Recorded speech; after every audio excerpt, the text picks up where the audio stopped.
Eu vou pedir para vocês colocarem o microfone no mudo, para eu fazer aqui dar alguns recadinhos. E aí já vou chamando vocês. Bom, boa tarde, sejam todos bem-vindos. Temos 30 pessoas já na nossa sala. Mais uma sala WCD Board Talks. Só para lembrar, principalmente para os nossos speakers, que essa sala ela é gravada. Ela fica depois disponível no canal da WCD Brasil no YouTube. E vocês podem compartilhar com outras pessoas. Para quem não conhece a WCD é uma fundação global, né, que teve início nos Estados Unidos e que hoje no Brasil já conta com mais de 250 associadas, entre conselheiras e CEOs. O tema que a gente escolheu para a nossa sala hoje foi a governança em startups. Acho que tem aqui um grupo muito bacana de speakers que conhece bastante do assunto e acho que cada um vai dar uma perspectiva diferente aqui, quer seja do ponto de vista de empreendedor, de investidor anjo, de VC, de especialista de governança, de consultoria, enfim, eu vou apresentando aí cada um dos speakers para eles falarem um pouquinho da visão deles, né, sobre governança corporativa em startups e scale-ups. Acho que vários de nós e várias, né, especialmente as associadas, têm cada vez mais se interessado pelo universo de startups, de scale-ups, de inovação de uma forma geral. Tem um movimento muito interessante no mercado, que é de fazer esse depara, né, do que seria a governança corporativa, que a gente está acostumado a ver, quer seja numa grande empresa de capital aberto, quer seja numa empresa familiar, mas majoritariamente aí empresas mais maduras, e como é que a gente traslada tudo isso, né, para esse universo de empresas ágeis, de tecnologia, que muitas vezes nascem aí de uma forma menos estruturada, né? É uma pena que eu convidei o Anderson Gods também para participar hoje com a gente aqui. Eu sei que ele é bastante amigo aí de vários aqui que fizeram cursos na GoNew, certificação. Infelizmente ele não pôde estar hoje, mas eu participo praticamente todo dia na sala dele lá às 7h45 da manhã, aqui no Clubhouse. Então fica o convite aí também em nome do Anderson e de todos os masters e conselheiros de inovação que tenham interesse no tema e que queiram acompanhar o assunto um pouco mais de perto aí diariamente, as notícias, o que tem saído na imprensa. Bom, eu vou apresentar aqui um por um rapidamente, né, e depois eu vou pedir para vocês falarem. Eu acho que a gente consegue dar aí 5 minutinhos para cada um fazer suas considerações, né, dentro da sua experiência, da sua perspectiva, de como a gente deve abordar esse tema da governança nas startups. E aí vamos ver se sobra um tempinho aqui para a gente ter uma sessão mais participativa para que outras pessoas possam fazer comentários e perguntas, tá? Mas gostaria de começar aqui vou sem nenhuma ordem especial, tá? Mas queria começar aqui com o Carlos Gamboa. O Carlos Gamboa é fundador da Fisher Venture Builder, onde desde 2007 cria fintechs junto com um time excepcional de cofundadores. Além da Fisher, o Gamboa é co-founder da iSportistics.com, uma startup de inteligência artificial aplicada ao esporte. Também atua como investidor anjo. Ele é engenheiro de formação, após uma carreira como executivo no setor financeiro, consultoria estratégica e VC/PE. O Gamboa fez a no mundo da tecnologia em 2014, onde atua desde então. E aí, assim, não está completo esse currículo aqui se a gente não falar que ele é o marido da Edith Bertoletti, aí, nossa associada da WCD, para quem não sabe. Queria também falar do Robson Delfiol, meu sócio. Ele é sócio-diretor da KPMG no Brasil, empreendedor, investidor anjo, acelerador de startups, early stages, e ele é responsável pelo nosso programa de Emerging Giants. Ele vai contar um pouquinho sobre isso. A Marília Mello, também minha sócia da KPMG. Para quem não conhece, a Marília atualmente ela atua na nossa área de Risk Management para Deal Advisory, mas ela possui uma experiência bastante extensa, mais de 20 anos em assessoria em due diligence para fundos de private equity e instituições financeiras. Então, acho que vai poder também dar para a gente uma perspectiva, né, do que a gente costuma olhar nas due diligence e como que os investidores reagem aí quando a gente levanta os nossos pontos, né? A Kika, nossa associada também da WCD, Kika Richard, é conselheira de administração certificada pelo IBGC, conselheira de inovação certificada pela GoNew, e sócia investidora de scale-ups. A Carolina Strobel, também nossa associada, é Operating Partner da Redpoint Ventures, com vasta experiência no ecossistema de startups e inovação. Ela foi diretora jurídica da Intel Capital para a América Latina, com foco em Venture Capital, Private Equity e M&A por mais de uma década. Atuou também como diretora de inovação na Restock, sendo responsável por tecnologias proprietárias, novos modelos de negócio e transformação digital. A Carolina defende que empresas com maior diversidade e inclusão são capazes de conquistar profissionais de maior talento, aumentar o foco e orientação para o cliente, além de tomar melhores decisões, criando um círculo virtuoso de retornos. A gente concorda também. Ela é conselheira da Anjos do Brasil e foi também conselheira da BVCap. Bom, falar do Max. O Max que está aqui, ele é sócio fundador da Enosci, Maximiliano Carlomagno. Sócio fundador da InnoScience, ele é investidor anjo e ele foi coordenador do grupo de trabalho do IBGC, que elaborou o guia de governança de startups. E, bom, Max, um super prazer ter você aqui. Acho que é a primeira vez que você participa também aqui de evento WCD. E você veio muito bem recomendado aí por todas as nossas colegas de IBGC, Adriane Almeida, Heloísa Bedix, né, que então estava lá, Sandra Guerra, Valéria Café, a própria Leila Lória, que está aqui conosco, do Conselho do IBGC. E eu queria começar com você, Max. Estou fazendo essa introdução aqui especial porque eu acho que esse trabalho foi um trabalho muito interessante, né, que o IBGC fez, de produzir esse caderno, de tentar dizer ali o que seria um tratamento mais moderno e atual, considerando as especificidades das startups. Então, seja bem-vindo e as suas considerações, por favor. Obrigado, Mariane, e a todos aí pelo convite, pela oportunidade de estar debatendo esse assunto.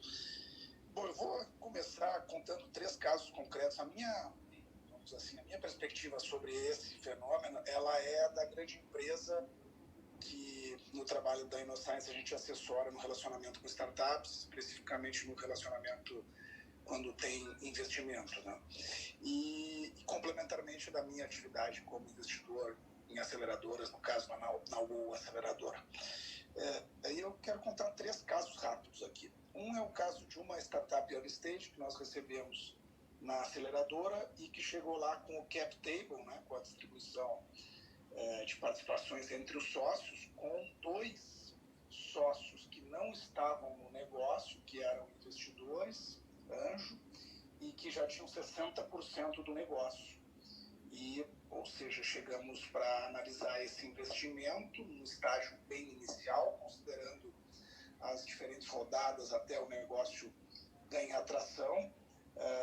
Ficamos com uma reflexão em relação a que tipo de situação teria ensejado essa necessidade, que acontece, mas refletimos sobre como nos posicionar num contexto no qual 2 sócios que têm 60% do negócio são investidores anjo numa startup tão early stage.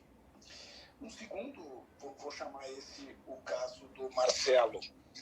O segundo caso da Juliana é um caso que a gente vivenciou de uma grande empresa que estava fechando um deal de um aporte série A numa startup já mais tracionada, e quando chegou na due diligence, o pessoal viu que a marca dela estava sendo questionada por uma outra empresa que tinha num outro setor a marca, mas ela não tinha sido adequadamente registrada, ou seja, se entendeu que tinha uma liability ali naquele assunto e o deal travou.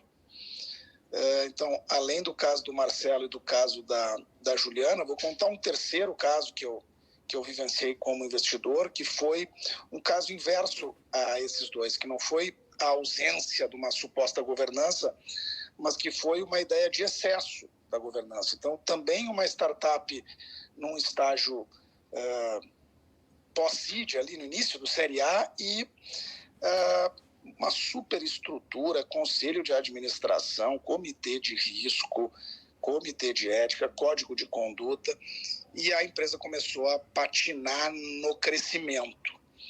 Esses 3 casos, eles ilustram ausência ou eventual excesso da governança, e eles conectam muito com o que a gente aprendeu nesse trabalho do IBGC, que foi uma visão dos empreendedores de que governança é coisa para grande empresa, de que governança é conselho, de que governança é sob mitigação de risco e que é um pacote fechado.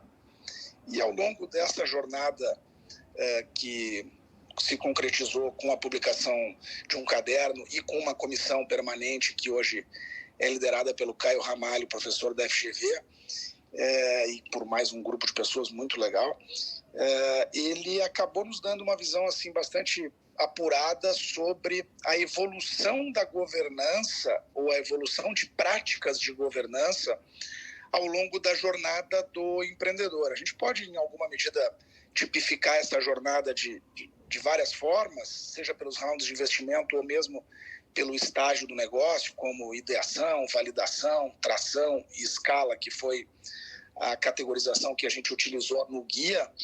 E a gente percebeu que, fora essas 4 grandes fases, tinham 4 grandes pilares que traduziam temas do universo da governança, que eram temas relacionados à estratégia e sociedade, temas relacionados a pessoas e recursos, temas relacionados a tecnologia e propriedade intelectual e temas relacionados a processos e accountability.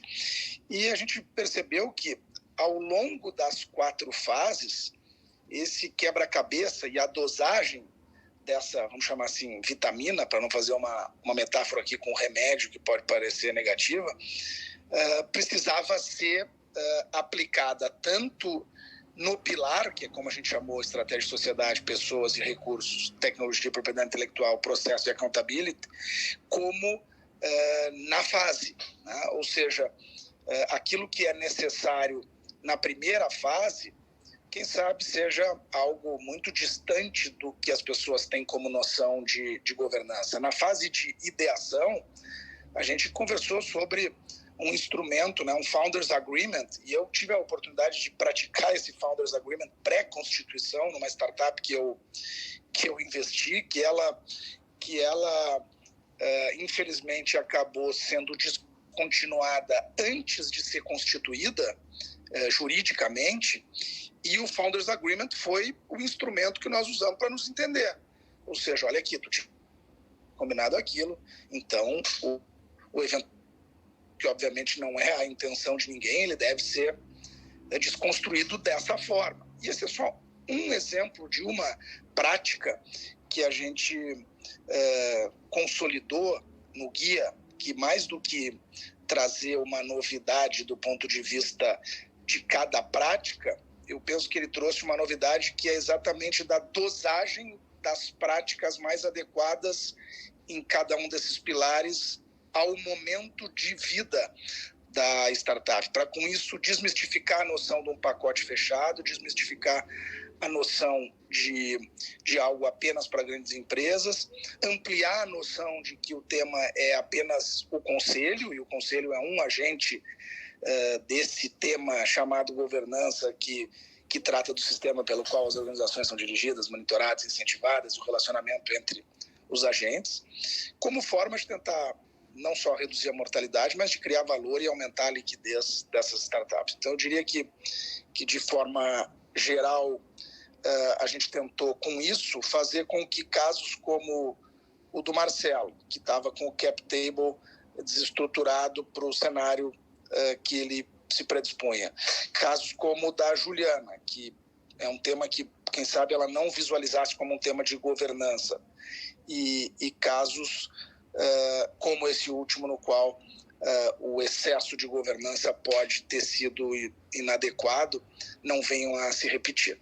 Acho que essa é a minha primeira contribuição e estou atento aí para escutar os colegas. Legal, muito bom, Max. Acho que eu vou passar então para a Carol agora, se ela puder falar um pouquinho aí da prática mesmo, né? O que ela tem visto nos VCs em termos de exigências, né? Como não tem exigências, mas talvez como que os VCs têm avaliado as políticas, a governança, a prática como uma régua aí na hora de tomar decisões relacionadas com investimento, né? Então, o quão avançada a empresa deveria estar se é que existe isso, né? Ou se há um certo nível de tolerância, considerando que muitas ainda estão num estágio mais inicial. Não sei se muda aí dependendo se é seed, se é série A, se é scale up.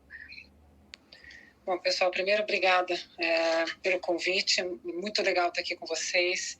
Maximiliano, vou te falar que eu uso muito o documento que vocês fizeram. Eu acho sensacional, porque ele dá uma visão modular da governança, e eu acho isso muito importante para as startups, porque a startup, não se pode esperar que a startup tenha uma mesma estrutura de governança que uma empresa, que uma corporate teria ou que uma empresa maior teria. E eu acho isso muito legal, porque dá um foco bacana em diferentes fases, né? Então, tem um quadrinho que vem nesse material, e ele liga exatamente as fases que a startup está, seja atração, a fase que ela tiver, com os principais pilares, né? Eu acho muito bacana, vale a pena realmente ter acesso a esse material aí para quem está interessado, viu? E eu trato muito assim também, quando a gente vai analisar os deals, a gente sempre vai imaginando que a startup vai passando de fase no grande jogo da startup. Então a gente faz um mapeamento de prioridades, a gente espera que a startup tenha feito um certo mapeamento de prioridades, e quando a gente vai analisar numa due diligence, a gente olha isso. A primeira coisa que a gente vai olhar, óbvio, é a cap table. A gente encara a governança como uma fluência de poderes e de agentes dentro da companhia, né, dentro da startup. E essa fluência e esses relacionamentos é que dão o tom de como a gente vai seguir em termos de realizações e execuções dentro da startup. Mesma coisa que a gente olha sempre dentro desse tema de cap table e dos outros temas mais jurídicos, são os objetivos de curto e longo prazo, né? Porque a startup, elas, em geral, elas são ótimas para prever resultados com mais facilidade, e elas resolvem os assuntos de maneira mais rápida, né? Porque elas podem usar todo o recurso que elas têm de uma vez só, de forma ágil, para a solução de um problema, mas esse comportamento pode fazer com que o objetivo estratégico a longo prazo se perca. Então, a gente tem que entender, tem que olhar para eles e ver se eles têm um planejamento de governança corporativa que mapeia esses objetivos de curto e de longo prazo, que mostre como é que esse objetivo vai ser trilhado. Tem uma questão também de relacionamento e interação entre as partes interessadas, né? Quer dizer, definir um quadro, que é um clássico também, qualquer contrato que você está negociando, qualquer negociação que você está, você tem que definir um quadro de tensões, né, verticais e horizontais de governança entre as partes interessadas. Então, fundadores, empresários, ou os anjos que não apareceram no cap table, entendeu? Você tem que começar a mapear tudo isso para você começar a entender qual é a real situação da empresa. E cada nova rodada de financiamento, ela vai trazendo investidores diferentes. Então, é óbvio que, assim, um seed, quando você só tem o anjo, o problema é lá com o anjo. É mais fácil de você mapear até. Por mais que eles não estejam na cap table, o Maximiliano deve ter sido um super perrengue, ainda assim é mais fácil. Imagina quando você vai numa série A ou numa série B, uma série de diferentes investidores, às vezes com corporate investors, que investem com objetivos mais estratégicos. Como é que você cuida disso tudo e mantém um certo equilíbrio entre as pessoas aí dentro? Quer dizer, à medida que a startup vai amadurecendo, vão mudando essas partes interessadas, os stakeholders, né? E vai afetando profundamente a governança da startup. Então, precisa ser monitorado o tempo inteiro esse assunto. É um ponto que a gente olha não só quando a gente investe, mas depois também. A gente também olha para sistemas de gerenciamento, de riscos e de informação. Quer dizer, a empresa precisa ter uma forma de demonstrar a existência e a eficácia dos processos que ela está tendo, mesmo sendo uma startup.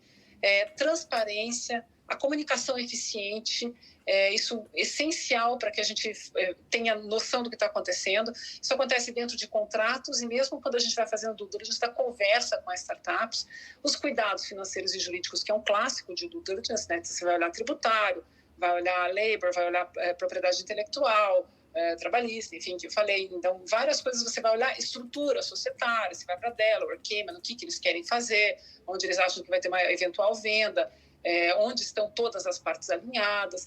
E a gente também olha para essa diversidade de mentores, de consultores e de conselheiros, porque isso também faz diferença dentro da governança. Então, a gente, mesmo que seja uma coisa ainda muito começando, mas se é uma empresa que já começa a olhar, eu acabei de falar agora com uma empresa incrível de conteúdo para diferentes raças, e eles estavam falando, a gente não tem CEO ainda, mas a gente já decidiu que a CEO vai ser uma mulher negra, porque tem que refletir os nossos valores aqui. Eu achei super bacana, eles já têm isso mapeado, eles já sabem mais ou menos o que eles querem e onde eles querem chegar. Eu acho isso muito importante quando a gente vai analisando a startup, né? A gente sabe que governança não é só conselho, mas esse mapeamento todo dentro dos processos aí, dentro das fases de ideação, de validação, de tração, de escala, eles têm que acontecer, mesmo que em graus diferentes. Acho que é isso que eu posso adicionar. Legal, Carol. Muito bom, excelente. Eu acho que eu vou passar para a Marília agora. Eu vou pedir para a Marília compartilhar com a gente um pouco, talvez não restrita à questão de governança, né? Mas a Marília tem bastante experiência nessa parte de due diligence. E talvez comentar um pouco, Marília, quais são os pontos mais comuns que a gente identifica nas due diligence, né? Até para que algumas empresas que possam já ir pensando, se preparando, muitas vezes a gente percebe que é algo que simplesmente não estava no radar, a empresa está muito focada ali no business, no crescimento, e algumas coisas aí do compliance ficam de fora. Sim, boa tarde a todos, obrigada Mariane aí pelo convite. Curiosamente e coincidentemente, quando a Mariane me convidou para essa sala, eu tenho ouvido as salas da Go New de manhã, e no dia seguinte o Anderson comentou algo assim, que inovação e compliance parecem temas antagônicos, mas que na verdade não são. E hoje que eu estou um pouquinho na área de risk management, né, comecei recentemente, eu tenho observado que esses temas, né, de criptoativos, criptomoedas, tokens, tudo isso tem sido parte do nosso dia a dia, investidores buscando startups. Eu tenho trabalhado bastante, né, como você mencionou, com os fundos de private equity, e nós observamos que, para eles, se a startup ela tem já um mínimo de governança, isso vai permitir, além da expansão dela que vai acontecer, vai ter um melhor valuation e também vai ter um maior acesso aí aos investidores. E nesse contexto, bate muito com o que a Carol e o Maximiliano falaram, que vai depender do estágio que a startup se encontra, né? Então, assim, o nosso trabalho é esse de identificar riscos à transação, e vai depender desse estágio no seguinte sentido: o escopo que a gente vai adotar. Então, quando a startup está no início, o foco vai ser mais legal e vai ser mais no que vocês mencionaram aí também, de propriedade intelectual, responsabilidade dos sócios. Então, nesse momento, ainda não temos operações, e o nosso foco, né, na diligência sempre vai muito nos riscos financeiros, fiscais, trabalhistas, legais, como a Carol mencionou há pouco.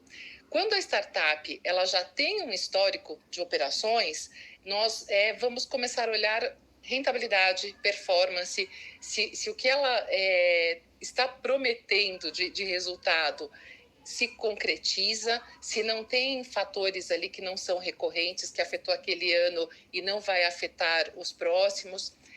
Riscos fiscais e trabalhistas que possam trazer contingências futuras. Então, como investidor, ele vai se proteger disso. E vamos adaptando esse escopo de acordo com a transação. Então, isso não vai só envolver aspectos contábeis, de auditoria, mas também de pessoas, recursos, a parte de tecnologia, para que a gente possa atender a expectativa aí do investidor. E quando eu falo isso é porque normalmente a gente trabalha mais para o investidor, para o comprador. Mas também há muitas empresas, e isso também inclui as startups, que contratam o trabalho de diligência para se prepararem para esse momento de discussão. Então, já arrumar a casa, o que precisa, mínimo de controles, de processos, para que possa entrar numa discussão de transação. Então, essa abrangência, como eu falei, vai depender da empresa, do setor que ela está atuando, do tamanho e do estágio de desenvolvimento que ela está. Não é um escopo fixo e engessado. E o que eu tenho observado, trabalhando bastante para esses fundos de private equity, e eles vêm avaliando cada vez mais startups em setores como, por exemplo, agro, logística, saúde, que tem sido um setor bastante forte, é que ter uma governança minimamente estruturada é um fator bastante relevante no processo de decisão de investimento. Então, os investidores eles estão cada vez mais conscientes disso, né? Desses diferentes estágios que as startups estão e que escopo deve ser aplicado em cada momento e como administrar isso no contexto da transação. Muito bom, Marília, obrigada. Eu vou passar aqui para a Kika, para ela comentar, e eu não sei, eu estou aqui na dúvida se ela vai falar com o chapéu dela de investidora anjo, de mentora, de startups, de conselheira de inovação. Fica à vontade aí, Kika, como você quiser arredondar a bola. Obrigada, Mari. Obrigada pelo convite. Boa tarde, boa noite a todos e a todas. E a gente não consegue tirar nenhum dos chapéus, né? Então, eu começo praticando a governança, praticando o alicerce da transparência, dizendo que eu sou investidora tanto da Fisher Venture Builder e algumas crias da Excelente Casa e da GoNew também. Mas repetindo, porque eu acho que é sempre importante repetir o que Carol falou, o que Max falou, o que falaram. Governança, sim, é espinha dorsal de geração de valor, de busca da longevidade do negócio, pela minimização, pela mitigação dos riscos e pela gestão sustentável. Então, esse conceito associado ao lastro cultural do negócio que é realmente o conceito mais importante que precisa ser difundido. Como ele será traduzido e implementado é uma segunda etapa. E aí eu também me junto aos demais para dizer para o Max e para todos que trabalharam, eu sou fã incondicional do Guia de Governança para Startups e Scale-Ups. A comunidade GoNew foi uma ativa comunidade, né, no seu espírito de co-criação colaborativa, de dar feedbacks para o nascimento daquele guia. E realmente, para mim, que adoro uma tradução visual de uma ferramenta de aplicabilidade, aquele arcabouço, aquele framework, onde você coloca naquela matriz as diferentes fases e os diferentes pilares, os 4 pilares com tópicos em cada um, como o Max descreveu, é maravilhoso. E a gente tem visto, e eu vejo isso tanto, aplico com chapéu de investidora e solicito como membro de conselho consultivo de startups, onde quer que seja aplicado, o resultado dessa aplicação, o diagnóstico que emerge para os próprios founders e para os anjos que já tiverem entrado depois do estágio do bootstrap, é extremamente positivo. E muito interessante porque sai ali um traffic light, né? Então, em todas essas células, de todas essas dimensões e pilares, das fases e dos pilares de abordagem, você tem verdes, amarelos, laranjas e vermelhos, e não é estanque por uma só fase, porque com cada negócio, a dinâmica, a velocidade hoje é tão rápida que ele se situa um pouco em ideação, um pouco em tração, um pouco em validação. E o que é mais interessante, que a gente viu em inúmeros casos, e é por isso que é o ponto que eu vou dedicar mais tempo a seguir, é que questões absolutamente fundamentais de momentos preliminares e embrionários do nascimento do negócio, com aquele rush que domina o dia a dia dos founders e do time absolutamente pequeno. Com a velocidade das coisas, há determinados temas que vão para um parking lot, eles vão lá para uma área de separação para voltar depois, e de repente eles ficam lá se alguém não vai solicitar e lembrá-los que lá ficaram. Então, casos de estarem em tração, mas espera um pouquinho, e o acordo de founders, de fundadores? E os combinados? E o que rege o conselho consultivo. Não, a gente não fez. E aí, na hora que se concretiza, se materializa um determinado risco, já é tarde demais. Então, realmente, esse guia, essa cartilha é de uma aplicabilidade enorme. Mas eu quero ir um grau a mais de derivada dessa integral, dessa cartilha, desse guia.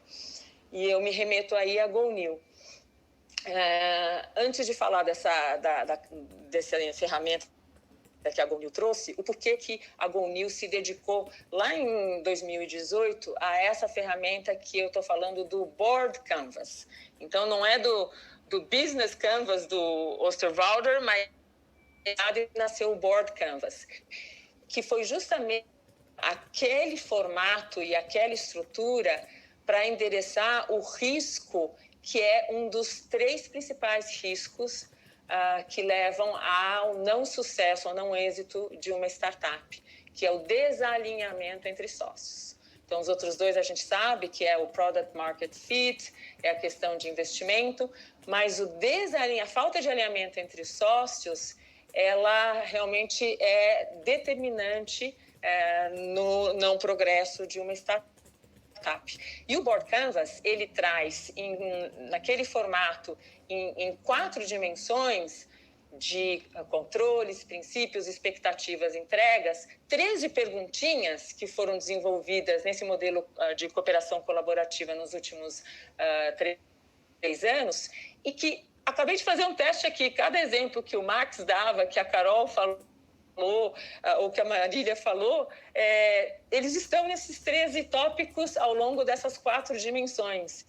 Então, esses combinados de cap table, de propriedade intelectual, de blindagem da propriedade intelectual, de founders agreement, então todas essas práticas estão refletidas nessas 13 dimensões do Board Canvas. Então, ele pode ser usado pelo investidor, ele pode ser usado pelo próprio conselho consultivo e deve ser usado, sim, pelos próprios gestores para assegurar que estão sendo aplicadas as ferramentas na intensidade certa para o seu estágio de negócio. E assim progredir de um para o outro e ter a longevidade do empreendimento, que é o que todos nós queremos.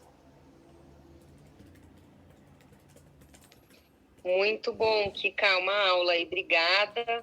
Eu vou chamar aqui o Guto para falar um pouquinho aí, tanto da experiência dele como founder, não sei se ele pode contribuir também nessa questão do relacionamento com sócios, mas além de founder, né, ele também participa ali do ecossistema da Venture Builder da Fisher, então ele com certeza presencia, experiencia experiências de outras empresas, né? Então, fala aí, Guto, obrigada. Oi, Mariane. Super legal a discussão.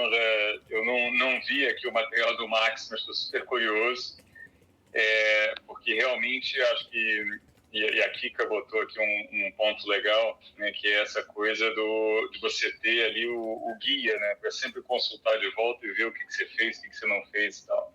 Então, eu elenquei aqui 4 pontinhos, né, e falando um pouco, antes talvez uma prévia rapidinho, né, a minha carreira foi sempre no mundo mais tradicional. Trabalhei em banco lá atrás, depois consultoria estratégica, depois VC e Private Equity também. E em 2014 que eu virei uma chave e fui ser fundador de empresas de tecnologia. Então, criei uma, quebrei uma, investi em algumas, etc. Mas aí nesse processo, então, essa bagagem toda de um mundo, que é um mundo muito mais organizado, às vezes nem tanto, né? Mas você tem essa cabeça, governança é um negócio mais próximo, eu estava muito próximo de conselhos, fui chairman de alguns e tal, e quando você vai para um mundo onde é você e mais 2, é você e mais, né, poucos, né? É uma mudança muito diferente, né? Nas emergências, na sua visão, naquilo que te mantém vivo.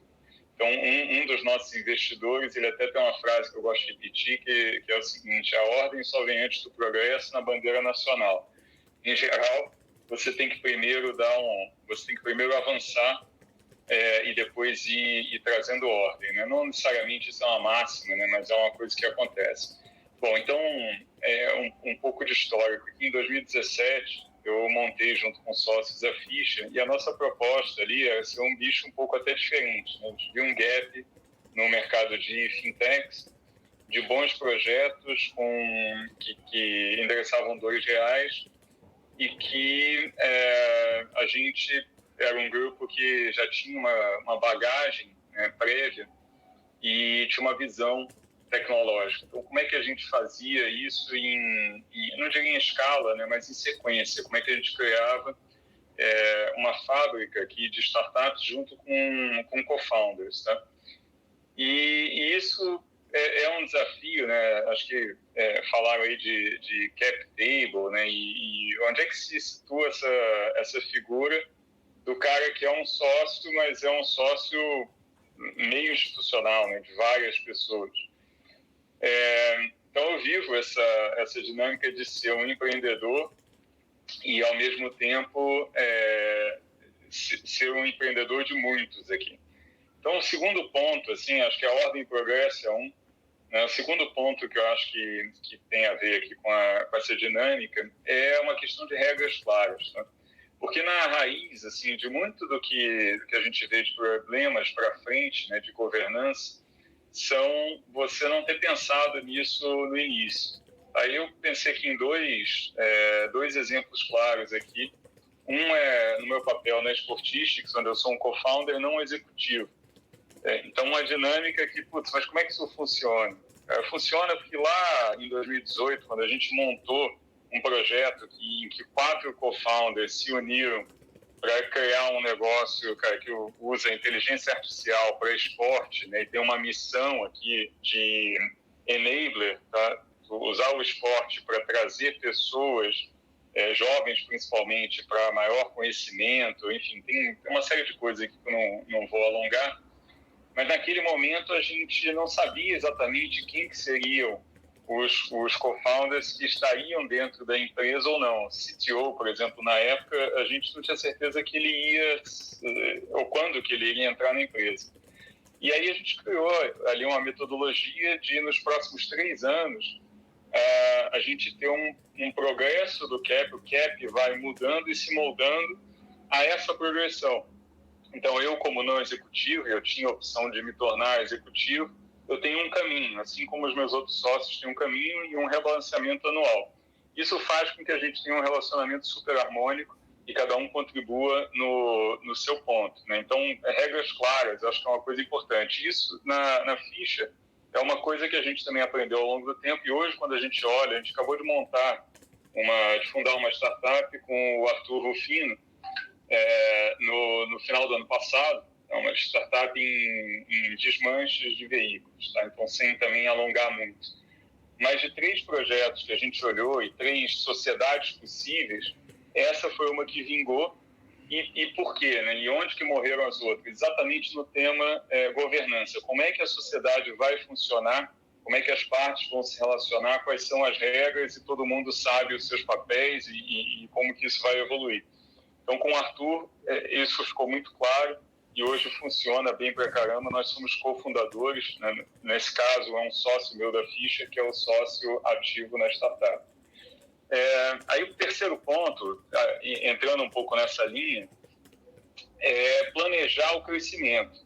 Então, hoje, dentro da ficha, a gente tem startups de 100 pessoas e a Octa, por exemplo, que eu acabei de mencionar, que hoje contratou 2 pessoas. Então, o time total virou 5. E a gente, cara, tem discussões ali, o Arthur é negro, né? O Daniel, que é o meu sócio, é judeu, a Carol, que é da ficha e trabalha nesse projeto, é mulher, e de cara eu acho que tem 1/3 aí de minorias em cada ponto, mas só tem 3 pessoas. Então, no momento em que começou a surgir uma discussão de diversidade na Octa, e isso é uma essência dela, a gente tem que tomar o cuidado para entender como é que isso vai acontecer ao longo do tempo. Como é que eu vou chegar numa startup de 100 pessoas, né, em que eu tenha diversidade? E talvez, né, nesse começo, não se preocupar, ou se preocupar, mas entender, né, que numa startup que contrata 2 pessoas, diversidade é um plus, é um objetivo, a gente tenta inserir isso no processo, mas eventualmente eu não vou conseguir, né, de 2 pessoas, que eu tenho um homem e uma mulher nesse ponto, mas quando eu tiver 50, sim. Então, como é que eu planejo, né, essa maturidade que a gente tem de planejar o crescimento? E aí chega no final uma coisa que também foi, acho que alguém mencionou aí, do balanço de poderes, né? Como é que é o cap table? E a gente já, mesmo dentro da ficha, né, já teve que exercer esse rebalanceamento e olhar no final para quem que está incentivado a fazer o quê, né? Qual é o sistema de incentivos? E, eventualmente, você tem que criar recaps, tem que criar rebalanceamentos, formas justas de rebalanceamento. E isso você também, se você se preparou, né, e tem uma dinâmica onde as peças funcionam, onde as regras estão claras, no momento em que você tem esse desafio de fazer um recap, todo o processo é um pouco mais natural. Então, assim, falando bem do meu lado aqui de empreendedor, né? Não falei como investidor anjo, que é outro capítulo aí, mas quando você traz assim, essa maturidade dessa bagagem, né? Uma coisa que às vezes você não vê em fundadores mais novos, que são excelentes, né? Mas talvez não conseguem ter essa paciência ou essa visão de como é que eu vou construir a minha startup para daqui a 2, 3, 4, 5 anos, e como é que ela vai crescer super rápido e não vai criar um desafio no ano 3, né, de funcionamento. Então, de novo, acho que eu estou bem curioso aí para ver o material do Max. E um guia nesse sentido é fantástico, cara. Se eu pudesse olhar ano a ano. Cara, só uma parte aqui, ainda que com todo o prazer de ser tipificado como material do Max. Apenas a título de destaque, né? Realmente é o material do ecossistema, porque foram centenas de pessoas, e acho que isso foi o mais legal, que deu legitimidade.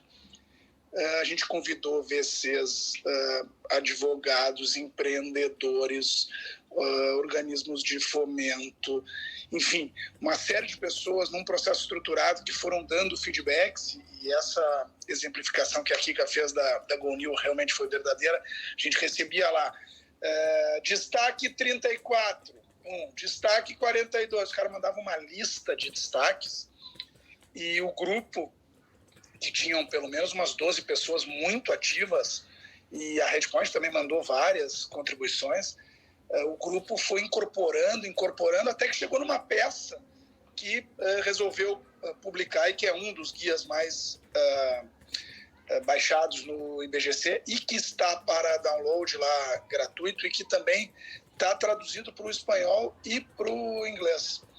Mas essa foi só uma brincadeira aí, pela tua gentileza. Não, mas é legal. Esse material você ter um lugar para consultar e fazer um checkpoint, né? Existem poucos materiais assim que reúnem várias influências e são riquíssimos. É uma coisa que ajuda muito no ambiente em correr todo dia. Muito legal. O guia do IBGC, tá? Só para dar o crédito aí devido. Depois eu vou chamar a Leila aqui para comentar um pouquinho. Agora eu queria passar para o Robson, para o Robson comentar um pouco aí, não sei se você quer começar um pouquinho com o seu background, mas falar um pouquinho sobre o projeto do Emerging Giants, que eu acho que é bacana também, como ele tem ajudado várias empresas. Claro, sem dúvida. E aqui, ouvindo o Gamboa, o Max, tudo que você já falou antes, né? A gente tem o desafio de talvez trazer uma visão mais pró-empreendedor. O empreendedor é sempre, eu acho, o lado mais fraco desse início de governança, né? Porque a maior parte dos investimentos que eu fiz quando investidor, o empreendedor estava na primeira viagem, né? E é um cara que muitas vezes não tem essa experiência da governança. Foi por esse motivo, por exemplo, que eu fui fazer o curso do IBGC, de Conselho de Administração, depois eu fiz o curso do GoNew também, porque eu queria entender como apoiar mais o empreendedor nesse começo de empresa, com muito poucos recursos em geral, né? O empreendedor brasileiro começa com poucos recursos e com muitos desafios, né? Desafios regulatórios, desafios de sociedade, né? De como lidar com sócios, e aí entra o investidor anjo, entra o primeiro aporte de capital, e muitas vezes o aporte nem é de capital, né? É um aporte intelectual, e aquela pessoa ou aquele grupo de fundadores tem que lidar com isso e saber como tratar né, com equidade, todo mundo no processo, respeitando a forma como cada um aporta, né? Foi nesse contexto que eu me tornei investidor anjo, empreendendo também. Eu tinha acabado de sair de uma empresa de tecnologia, de uma posição de executivo. Eu me preparei para empreender, né? Fiz aquele processo de guardar lá os 2 anos de salário para testar, empreender, e assim, foi o melhor MBA da minha vida, porque tudo que eu aprendi lá na prática não tem nada a ver com o que eu estava aprendendo na academia, né? Especialmente no que tange as decisões individuais das pessoas, né? A gente começou um projeto alinhado, eu e meus sócios lá, todo mundo pensando igual, e depois de 1 ano a gente já pensava totalmente diferente. E eu acho que é aí que a governança acaba mostrando o seu papel mais fundamental, né, de alinhamento, que foi colocado pela Kika, pelo Max, pelo Carlos, pela Leila também. Acho que o marco que a gente está vivendo hoje aqui no nosso ecossistema é de ter cada vez mais investidores, cada vez mais projetos interessantes, né, e interesse crescente também, né, das autoridades e dos legisladores sobre o tema, que faz com que a nossa estrutura está sendo aperfeiçoada, né? Mas alguns desafios vão permanecer. Eu acho que esse desafio de você implementar uma governança numa empresa muito pequena, muitas vezes de 2 pessoas, ela tem que ser realmente estudado e pensado para que seja uma governança que não tome a maior parte do tempo do empreendedor, né, de desenvolver o negócio, né, de começar a criar o seu produto inicial lá, que a gente chama de MVP, em ficar lidando com uma governança ainda que pode ser pesada para essa instituição, para essas pessoas, né? Então, acho que esse foi sempre o desafio. Como empreendedor e investidor, eu penso que esse foi o meu desafio. Agora, como consultor do lado de cá, né, falando do programa Emerging Giants, o que a gente procurou criar aqui na KPMG para ajudar os empreendedores foi um framework, né, uma estrutura básica ali que ele poderia seguir de acordo com o momento, né, de acordo com a jornada, de acordo com o estágio daquela empresa, e que esse framework respondesse, ou pelo menos fizesse as perguntas, né, que ele deveria estar se fazendo em cada estágio, né? Então, vou receber um funding, né, estou negociando um funding, quais são as perguntas que eu deveria estar fazendo, né, para mim, para os meus sócios, para os meus assessores, né? Recebi um funding, agora eu vou escalar quais são as perguntas que eu deveria estar fazendo, né? Até porque nem tudo se tem respostas, né? Você tem que construir algumas respostas, porque eu acho que o ambiente que a gente vive hoje é tão volátil, tão incerto, que qualquer coisa muito estabelecida nesse mundo que a gente está vivendo, ela cai muito rapidamente, né? Dependendo das intempéries do mercado. Então, assim, para ser transparente contigo, Mari, com toda a audiência aqui, né? Eu tenho muita certeza de que a governança ela é uma bela solução para ajudar os empreendedores, e acredito que ajuda o ecossistema como um todo. E a dificuldade também está em trazer, né, essa diversidade para as empresas que, em geral, são fundadas por pessoas que pensam muito parecido, né? A maior parte dos projetos que eu investi, os fundadores eram muito parecidos, eles tinham a mesma cabeça em relação às necessidades dos clientes, e aí a governança pode ajudar muito nisso, né? Você desenvolver um papel ali naquela empresa como conselheiro ou como conselheira, né, ou pseudo-conselheira, né, dependendo do estágio, ainda não tem um conselho, mas como advisor, você apoiar aquele empreendedor ou aquela empreendedora no sentido de abraçar novas ideias e de permitir que a governança seja um vetor para a criação de valor, como foi colocado pela Kika, né? Eu aprendi muito, cara, e continuo aprendendo bastante nesse mundo que a gente está vivendo, e o programa de Emerging Giants está me ensinando ainda mais sobre os estágios mais avançados aí que as startups podem alcançar, né? Porque todo mundo quer chegar ao IPO ou fazer o exit, né? Mas tem várias formas de chegar. Talvez a governança seja um dos caminhos para que você chegue da melhor forma possível, né? Concordo, muito bom. Bom, queria pedir para a Leila aqui, se ela puder falar um pouquinho aí em nome do IBGC, né, de como o Instituto tem visto, né, esse movimento e essa aproximação com os conselheiros de empresas de startup. Então, como o Max comentou, né, não parou ali no caderno, né? A gente tem outros comitês, outros grupos aí de trabalho. Se puder comentar um pouquinho, Leila, como que está sendo essa transformação. Ok, boa noite, pessoal. Como o Max comentou, esse caderno de governança para startups e scale-ups é um dos mais baixados site do IBGC, ele é gratuito. E quando a gente começou a pensar em fazer um caderno para startup, a primeira imagem que vem é o que alguns de vocês falaram, mas startup não precisa de governança, Scale-Ops não precisa de governança. E a gente começou a perceber que não existia nem na academia, nem em nenhum lugar, estudos sobre como ajudar as empresas a se tornarem Scale-Ups, a se tornarem empresas maiores. E a gente entendeu naquele momento que a governança corporativa exercia um papel super importante. Então, o primeiro grupo que o Max participou ativamente foi muito importante, porque quando saiu o caderno, e a gente teve apoio, inclusive, da comunidade de startups, quer dizer, não foi uma coisa do IBGC para o IBGC com conselheiros da velha economia, foi o envolvimento muito grande das startups que participaram junto com a gente e que viram valor naquele caderno. E, a partir daí, realmente tem vários estudos sendo feitos e a gente quer também produzir cases de sucesso no Brasil, de startups que implantaram e modular, como a Carol falou, né? A governança não é uma governança única, a governança é modular de acordo com aquela fase daquela empresa. Então, a gente quer poder também fornecer para o mercado cases de sucesso de empresas que conseguiram aplicar conceitos adequados ao seu tamanho, ao seu momento de negócio, né? Então, estamos super felizes e parabéns a todos aí. Obrigada pelo apoio. Bom, Leila, obrigada. Bom, agora eu vou jogar uma pergunta aqui. Aliás, aí se alguém quiser comentar, fazer alguma pergunta ou fazer algum comentário, por favor, é só clicar aqui na opção de levantar a mão e eu chamo aqui. A gente tem mais alguns minutinhos aí.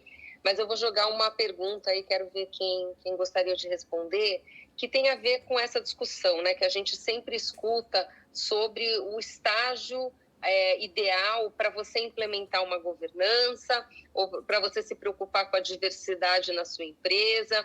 A gente teve um debate aí acalorado na semana passada sobre ESG, né? Então, o quanto tudo isso às vezes é visto como algo que atrapalha o negócio, por um lado, e que custa caro e que é mais burocracia, ou, de outro lado, pessoas aí que têm uma visão diferente, né? Então, enfim, não sei como é que vocês estão, acho que vocês comentaram ali brevemente, mas se alguém quiser explorar um pouquinho mais e se manifestar, como é que vocês veem, quer seja a governança em si ou o ESG de uma forma mais ampla, que faz, né, do qual faz parte a governança dentro desse processo de criação de valor?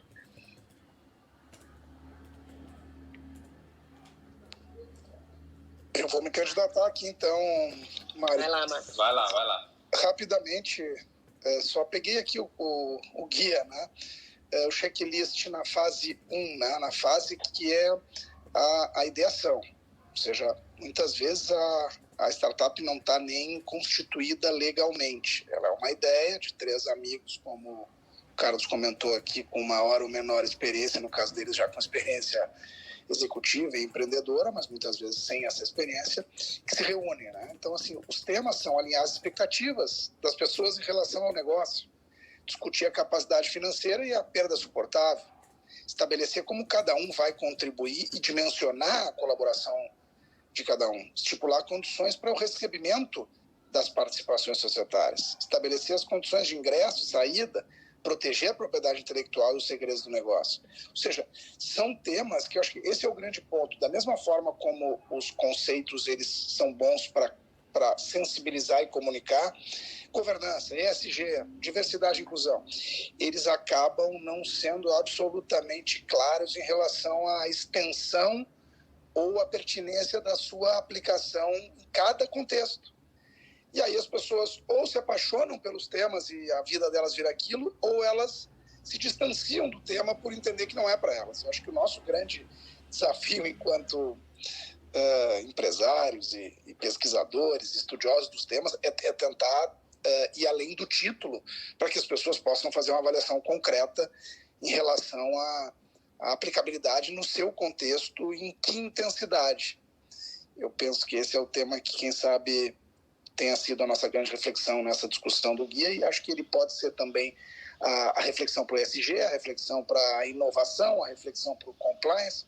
No meu caso, inovação eu gosto, então eu me jogo. Compliance me assusta, então eu me afasto. quando não pode ser desse jeito, né? Isso não é gestão, né? Isso é confusão. Gostei. Me permite fazer uma trap. Vai lá. Teve um caso que acho que vale a pena comentar, não posso falar o nome do empreendedor nem da empresa, né? Mas nós fizemos um aporte lá no passado, eu era um investidor anjo e um fundo entrou junto, né? E no contrato do fundo tinha lá uma cláusula de saída onde o fundo poderia retirar o investimento sem converter. E eu falei isso para o fundador, tive a discussão com ele, falei, cara, olha, eu acho que esse contrato aqui dele sair sem converter, eu pensaria em não assinar esse contrato, porque eu acho que o fundo não está confiando tanto no desenvolvimento da startup, porque se ele já tivesse mais fechado aqui com você, provavelmente ele ia colocar um contrato diferente. E no final o fundo não converteu, ele saiu, pediu o dinheiro de volta com seus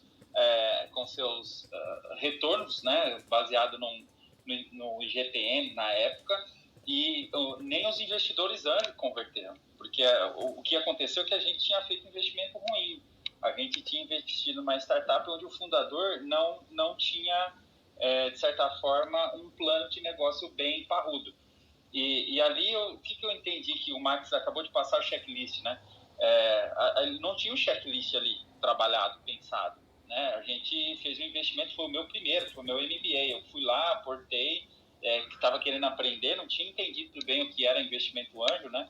Mas o fundo já era experiente. Então, o fundo, quando fez o investimento, já sabia que ali poderia não ser um bom negócio para ele, colocou uma cláusula de saída.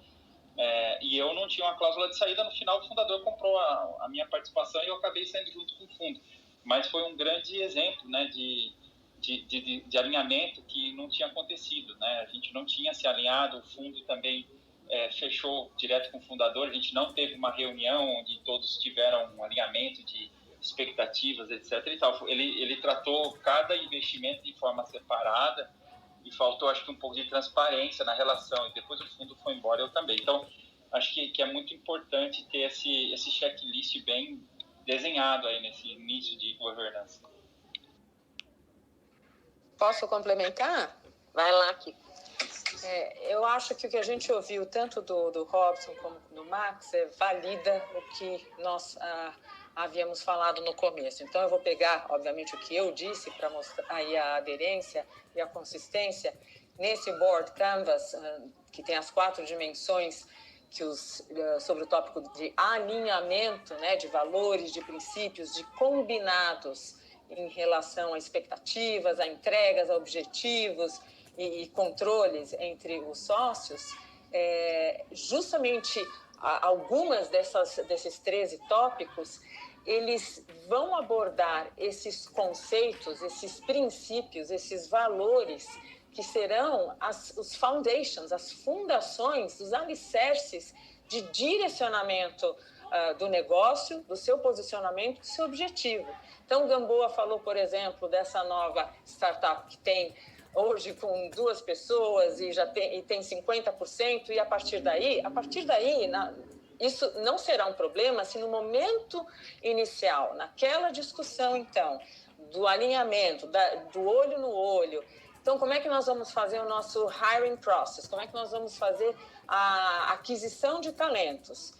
Se cada processo, para cada vaga que essa startup abrir, a gente vai assegurar que a gente vai ter o mesmo número de candidatos em questão de gênero, que a gente vai se conectar com agentes do ecossistema que estão fazendo a ponte com minorias que não estão no cerco privilegiado, então que estão buscando formação de DESVs em ambientes sociais vulnerabilizados, em favelas ou em comunidade LGBT, e eu posso dar em nome de inúmeros HR Techs que fazem isso. Então, se você coloca muito claro, isso que nós vamos fazer, do N maior ou igual a 2, isso será instalado como uma prática fundamentada. Então, ali você tem uma ação assertiva, concreta, que vai criar o eixo da cultura praticada no dia a dia. Então, mais do que um ritual, né, do iceberg, ali embaixo, a crença verdadeira que vai ser exponencializada na empresa, no negócio, da diversidade e inclusão. Então, eu estou pegando um tópico dentro de ESG, o D&I, só para dizer como isso pode nascer com práticas, rituais e crenças e pensamentos legítimos a partir do instante preliminar. Kika, só fazendo um complemento aqui, né, rapidinho, acho que cara, o espírito é esse mesmo, né, e você não sofrer se no D1 você não conseguiu botar essa meta. Se isso faz parte do teu processo, cara, tudo decorre dessa ação. O seu marketing vai ser voltado para isso, a sua seleção vai ter esse olhar. Então, com calma, e startup, você tem crescimento exponencial e de pessoas também. Então, rapidamente, você vai ter uma super representação e cumprir esse objetivo, que é um objetivo cerne ali para aquela startup. Não dá para sofrer muito no início, né? Você tem um business, no final, um business a executar. Eu acho que foi citado aqui, o excesso de governança também mata a startup, né? Porque você começa a se focar em processos e não em fazer, cara, a roda girar numa coisa que é disruptiva, nova, você está validando novos caminhos todo dia. Então, a guerra já é muito complexa, né? Na sua frente de fazer acontecer um negócio que não existia antes. Então, você tem que construir isso, a governança como um pilar, né, e não como uma barreira. Não brincar de empresa grande quando você na verdade, está construindo seu caminho. E aí, só um ponto ligado a isso, eu acho que é bacana aqui a questão de conselho, né? Então, uma prática que a gente usa na ficha, eu busco praticar mesmo, você mesmo já participou como convidado em alguns conselhos aqui, é criar um conselho não deliberativo, um conselho consultivo, o mais cedo possível na startup. Porque no fim do dia, isso é quase que uma prática, né? É você ir botando a bicicleta para funcionar e ir praticando a interação com o conselho. Então, pegando um caso aqui, a Rata, que é uma startup que eu estou muito próxima, né, desde o início, e que hoje eu coordeno toda essa parte de conselho lá, a gente tem um conselho funcionando e é um conselho consultivo, mas que no fim do dia está lá para ajudar a startup e o co-founder naquilo em que ele não domina, né? Em trazer novos temas para a mesa. Então, acaba virando um conselho quase que deliberativo, apesar de não ter os poderes formais para isso. E ao longo do crescimento da startup, você vai transicionando isso para efetivamente ter um conselho remunerado, deliberativo. Isso aí, muito bom, obrigada. Gente, chegamos aqui no horário, eu queria só passar para a Leila. Você acha que ela pode dar mais um recadinho aí? Eu esqueci de comentar quando eu falei que o IBGC também montou um programa de mentoria para startups que tem funcionado super bem, não só para startups que passam a ter a mentoria de conselheiros experientes, como a mentoria reversa, que a gente sabe que é super importante. Então, para os conselheiros mais experientes, ter esse contato com startups tem feito eles crescerem muito. Então, um programa que a gente começou piloto antes ainda da pandemia, ele continua acontecendo, mas a gente vai acelerar ainda mais. Então, várias coisas estão acontecendo lá no IBGC para a gente conseguir apoiar, suportar o crescimento dessas empresas. Obrigada, Mari, obrigada a todos. Mari, excelente. Vai, quem é? Só dar vai lá, aqui, Robson. Sim, rapidinho. Então, bem rápido. Uma coisa que eu acho que é importante separar, né? Conselho de mentoria, né? Quando eu estava investindo, muitas pessoas queriam que eu desse mentoria, né? Como mentor, que eu participasse de reuniões para ajudar os fundadores como mentor, mas o mentor ele vai muito numa coisa mais específica, num assunto, num tópico, né? E o conselho tem um papel mais amplo, né? Então, acho que o fundador de startup também precisa entender como funciona o conselho, como funciona a governança, para separar mentoria de conselho, porque ele pode até ser a mesma pessoa, mas em geral o mentor de startups acaba não sendo remunerado, né, a não ser que ele seja um advisor e cobre por isso, e o conselheiro, né, profissional, o conselheiro independente, ele precisa sim ser remunerado, né, e não necessariamente deveria ser remunerado em equity. Então, quando você separa as duas coisas e entende o papel, fica mais fácil entender quando é o momento mais adequado para falar com um ou com o outro. Muito bom. Bom, gente, chegamos aqui no nosso horário, passamos um pouquinho. Eu queria avisar que na semana que vem nós não teremos a sala, porque a gente está concorrendo com um evento muito bacana do IBGC, que é o lançamento do Chapter Zero Brasil, o IBGC Climate Forum, que vai acontecer no dia 22 de março às 18h30. Tem que se inscrever, as informações estão no site do IBGC. Então, até porque a Leila tem 2 chapéus e eu também quero participar do evento e várias das nossas associadas também. A gente vai pular a próxima semana, tá bom? Mas a gente volta na seguinte. E obrigada aí por todos que participaram, os speakers e também todos que nos acompanharam aí na audiência. Um abraço. Obrigada a todos. Abração. Valeu, Mari. Abraço. Um abraço. Obrigada. Boa noite a todos. Tchau, pessoal. Boa noite. Tchau.